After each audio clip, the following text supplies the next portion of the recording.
I'm Karen, 27 years old. My husband Steven is the same age, and we got married last year. We both work full-time. I'm a nurse and Steven is in pharmaceutical sales. We met at a happy hour event organized by a coworker. I love a good drink, so that evening, the after-work cocktails tasted especially good. We had crossed paths before, but that night was the first time we really talked. Our drink preferences clicked and we hit it off. Every time we met, it was fun and comfortable. So it didn't take long for us to start dating. On my birthday, Steven confessed his feelings and we officially became a couple. Our favorite dates involve finding hidden gems that serve great drinks.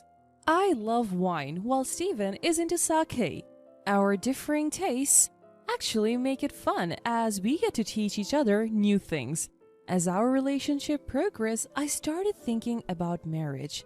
That's when I learned about Steven's background. His parents divorced when he was young and he never knew his father. He was raised by a single mom and they're very close.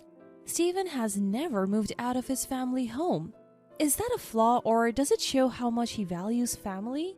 I tend to get blinded by love, and back then I saw it as a positive trait. Steven is kind and incredibly handsome. I couldn't find any flaws. I felt so lucky to marry the perfect man that it scared me. I had no idea that a terrifying married life awaited me. Before the wedding, I often dined with my mother-in-law. She would always tell Steven, "Karen is like a daughter to me. Don't let her get away. Marry her soon." I always told Steven I felt happy hearing this and looked forward to becoming family. Steven, who's great with people, also had a stellar reputation with my parents. Everything went smoothly and we got married. Neither of us likes being the center of attention, so we didn't have a big wedding. After the wedding, Steven moved out of his family home for the first time. However, concerned about his mom, we chose an apartment just a 10-minute walk from his family home.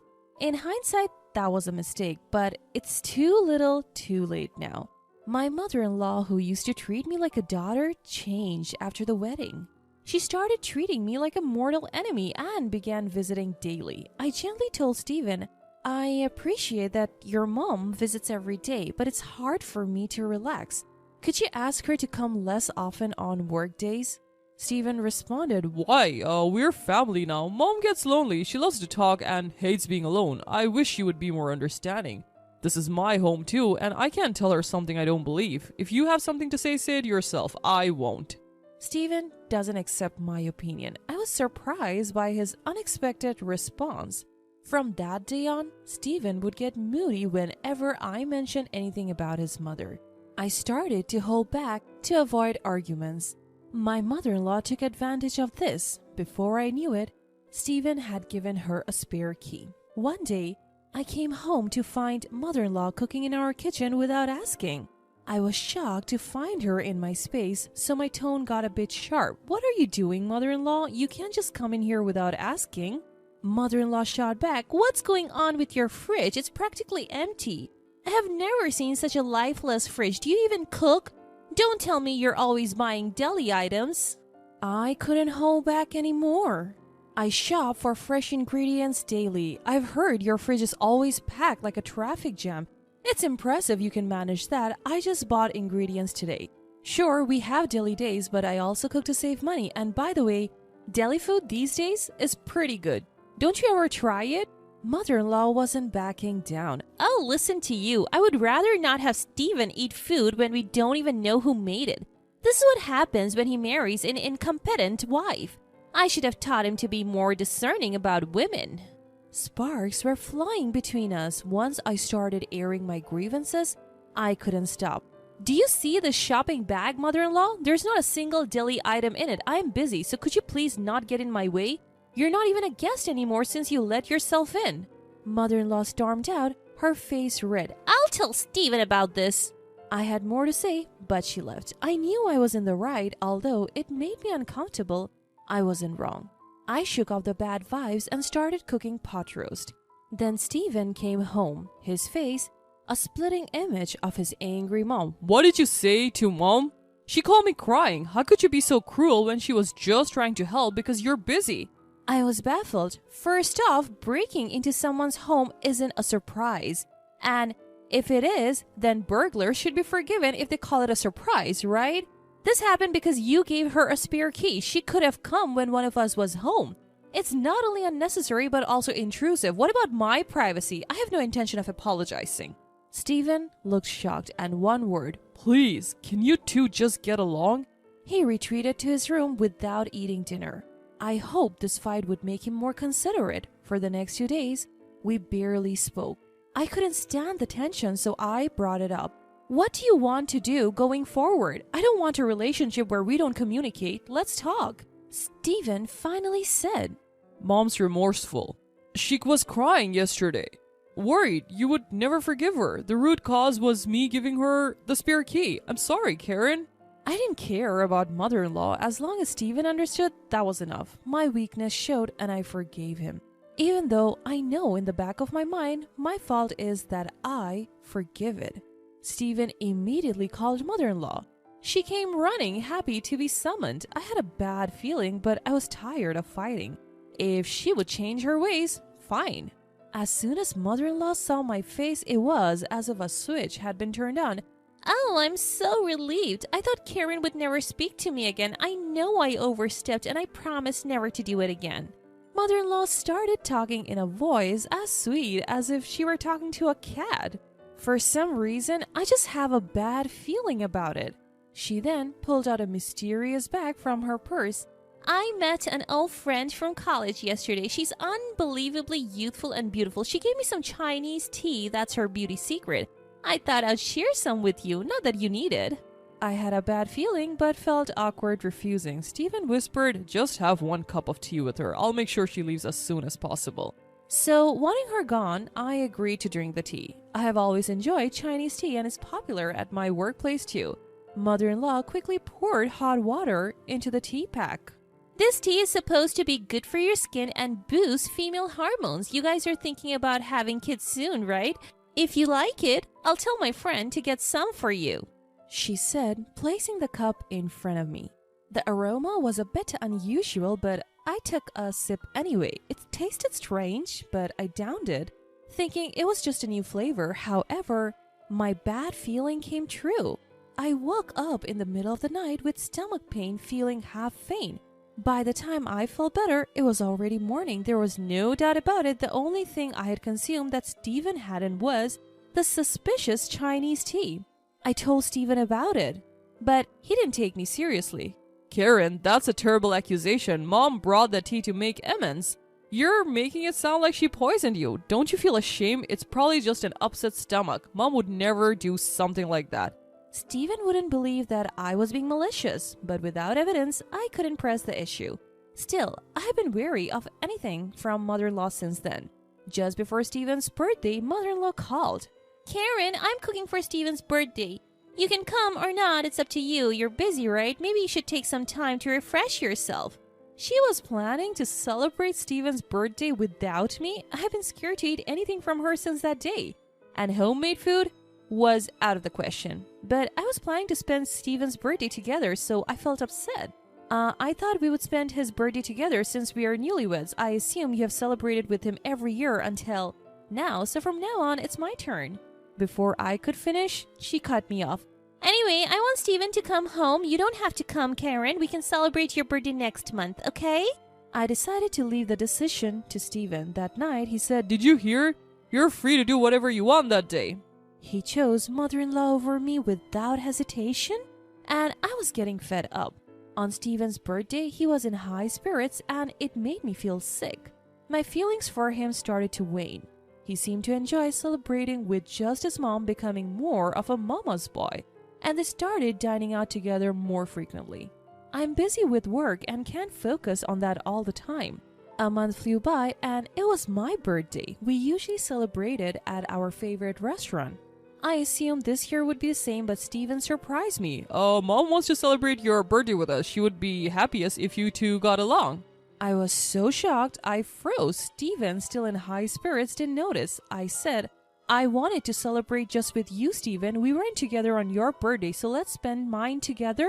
For some reason, Steven thought I was being polite. No, you don't have to hold back. Mom offered, so it's fine. He just didn't get it. I had no choice but to be firm. Steven, no offense to mother-in-law, but I want to spend my birthday just with you. I want to go to our special restaurant. Then Steven suddenly got angry. Don't waste Mom's kindness. You're heartless. Why haven't you noticed that Mom didn't invite you to my birthday? Just do as I say. It's already a hassle. I was done arguing. And then came my birthday. Instead of a restaurant, we were at home, and of course mother-in-law was there. Neither of them seemed interested in my low spirits. I started to get angry as I saw them enjoying themselves in the kitchen. Then the lights went out and the cake came in. I was angry, but the cake helped me cool down a bit. Before blowing out the candles, mother-in-law announced she had a gift. I bought a wine worth $5,000 for your birthday celebration. Let me uncork it right away. The packaging looked worn and the cork was crumbling. Is this what they call vintage? Mother-in-law poured a generous amount of wine into my glass. Even in the dim light, I could see the wine was cloudy. Memories of the Chinese tea incident came flooding back. I took a small sip. What is this? I spat it out immediately and turned on the lights. I turned the bottle of mother-in-law's so-called $5,000 wine upside down in the kitchen sink. Wine flowed down the drain. Steven quickly grabbed the bottle from me. You're terrible. Apologize to Mom. What do you think you're doing? I saw what it meant to have a face filled with anger. Steven was glaring at me. I poured wine into the glass Steven was holding. Can you drink this then? Steven looked puzzled but stubborn. He took a sip. At that moment, mother-in-law shouted, Steven, don't drink it! Too little, too late. He spat it out immediately. What the heck is this? Mother-in-law took the wine away from Steven. A shocked Steven asked, Mom, where did you buy this wine? We need to file a complaint. This is fraud. It's spoiled. Mother-in-law looked guilty and said, That wine was just sitting in the back of our kitchen. It's 50 years old. I heard on TV that it gains $1,000 in value every year. Vintage wines are properly stored in wine coolers. Upon closer inspection, the cork was more damaged than I thought. It was cloudy and smelled like mold. Even Steven couldn't hide his surprise. What bothered me was mother-in-law's don't drink it. I suspect she knew it was spoiled, but she would never admit it. I couldn't forgive mother-in-law for this. Can you please leave? I can't keep my composure. Just get out of my sight. Even as I said this, mother-in-law kept making excuses to Steven. I felt invisible. But even mother-in-law, clearly uncomfortable, made a hasty exit. After she left, Steven said something unexpected. Mom doesn't drink, so she wouldn't know. Good thing we didn't give it to anyone else. Even after all this, Steven defended mother-in-law as if it were an accident? At that moment, my feelings for him cooled. My resolve solidified against Steven, who defended mother-in-law despite what she had done to me. I had been turning a blind eye to his excessive attachment to his mom. I want a divorce now. I presented Steven with divorce papers I had kept just in case. He was speechless. When he asked why, I said, Ask yourself, do you know how much I have put up with? I have reached my limit. Then without asking, on top of that, he deeply apologized, saying, I won't do it again. You're the one for me. He started confessing to multiple affairs. I had suspected infidelity, but I was shocked to hear about 4 different women. I had no more doubts. I decided to divorce him. There was no need for a private investigator. Evidence of his affairs was plentiful. During our discussion, he suddenly blurted out, You'll regret divorcing a cool guy like me. Steven says like a fool.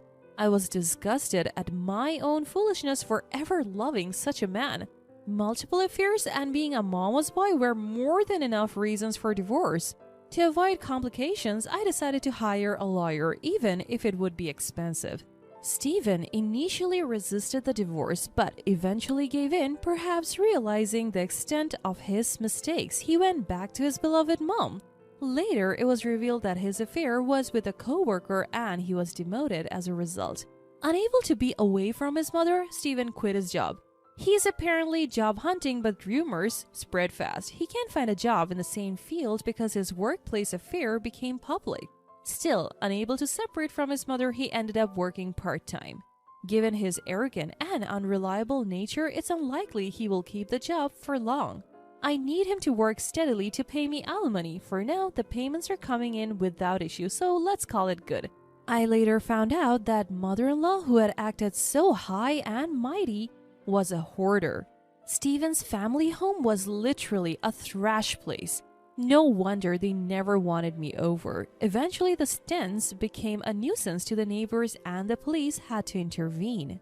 The thought of drinking wine from that house still makes me sick. Steven can live in his trash place and work his random part-time jobs with his beloved mother-in-law for all I care. I may have returned to my old life, but I'm happier just not being tormented every day. Steven won't be coming to my workplace anymore, so that's a relief. In hindsight, Steven had good looks but nothing else. The fact that he's making the alimony payments is a plus, I guess. Breaking up made me realize this: love is indeed blind. I have learned my lesson this time. I'm putting romance on hold for a while. I want to focus on my career.